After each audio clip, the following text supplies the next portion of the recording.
কোরবানির ঈদ করতে নিজ জেলা চাঁপাইনবাবগঞ্জে যেতে চান আব্দুস সামাদ। ১৩ জুনের ট্রেনের টিকিট পেতে তাই সকাল থেকেই অনলাইনে চেষ্টা করেন, কিন্তু মেলেনি কাঙ্ক্ষিত টিকিট।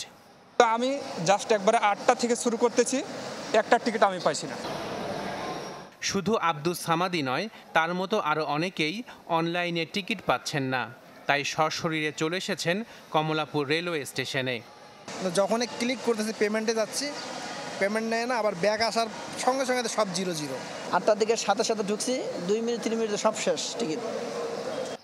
স্টেশন কর্তৃপক্ষ বলছে, রেলের পশ্চিমাঞ্চল বিভাগের জেলাগুলো যেতে ১৩ জুনের টিকিটের জন্য প্রথম আধা ঘন্টায় সার্ভারে হিট পড়ে ১,৯০,০০,০০০।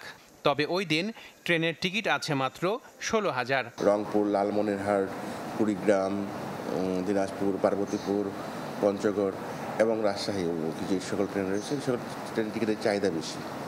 আপনার ১৬,০০০ টিকিটে এসেছে, যেহেতু ১,৯০,০০,০০০ হিট করেছে, তার মানে বুঝতে পারছি কী পরিমাণ চাহিদা রয়েছে।